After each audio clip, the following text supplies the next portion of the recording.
Residents were in council chambers during last evening's meeting to voice their concerns about the proposal of a 12-story luxury complex to be built on the vacant land at Gladstone and McDonald Avenues.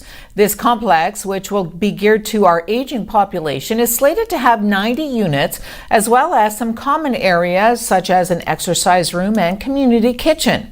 Raised gardens and covered parking areas are also in the design, keeping seniors in mind.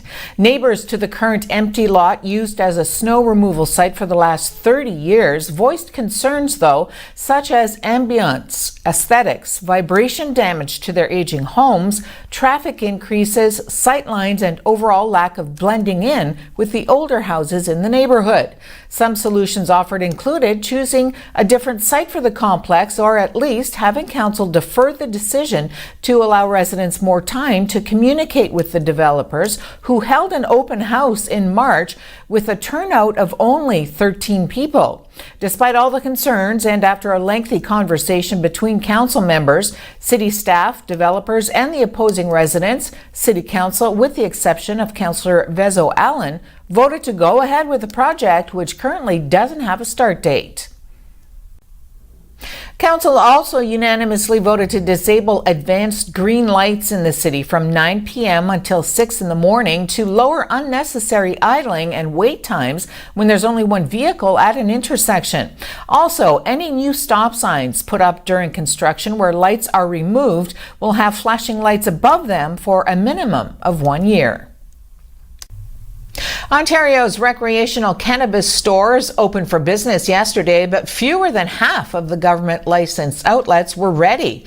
The Honey Pot Cannabis Company, the only store in Toronto ready to go, had customers lining up starting the night before.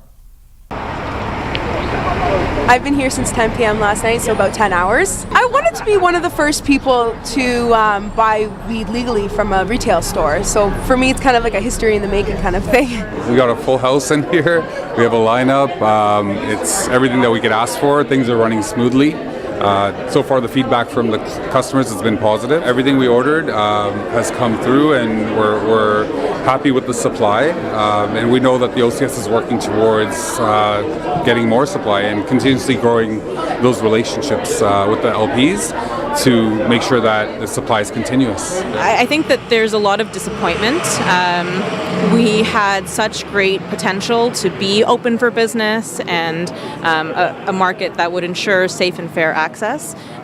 The way that it rolled out with a lottery that seemed completely arbitrary, no real merit component, it's not surprising that only a handful of stores in an already artificially low number of licenses were able to open. A new scientific report from Environment and Climate Change Canada says Canada is warming up twice as fast as the rest of the world, and it's effectively irreversible.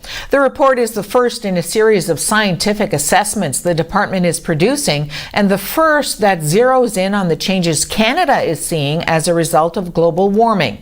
The report says the average temperature in Canada is 1.7 Celsius higher today than it was 70 years ago, while the average global temperature is up 0.8 Celsius. The Canadian Arctic has been hit even harder, with a 2.3 Celsius increase, creating a risk that by the middle of this century, most marine regions in the Canadian North will be ice-free for at least a month at a time. Warming is happening even faster in winter, with a 3.3 Celsius average temperature increase between December and February, leaving southern Canadians with more winter rain and northern Canadians with melting permafrost and less sea ice. More rain and less snow could have a significant impact on the availability of fresh water in parts of the country, particularly in the summer. Snow that accumulates but doesn't melt until later in the year is effectively banked water. Warmer winters also mean certain species that can't survive our winters now will start to do so, bringing pests and diseases to Canada we aren't used to seeing. NDP leader Jagmeet Singh unveiled his party's National Pharmacare Plan, which would cost the federal government about $10 billion a year on top of what the provinces already pay. Singh says it's worth it. pointing to analysis by the Parliamentary Budget Officer that estimates overall annual savings of $4.2 billion on the cost of drugs. So what we're proposing today, what we're calling on today, is a truly universal, comprehensive, publicly delivered medication for all program, pharmacare for all. This will save us money. This will save families up to $500 on average a year. That's a meaningful savings to families, and that's on average. Some families will save thousands of dollars. Employers will also save. The plan we're proposing will also save employers $600 on average per employee. This is the right way to go. It makes sense to do. It makes no sense that in a country as wealthy as ours, people cannot afford medication. So we're laying out a plan that with the current amount the province has already spent, with what we have in terms of the system right now, we can actually use our money better and actually deliver healthcare that covers everyone in our country, medication that is available to everyone in our country.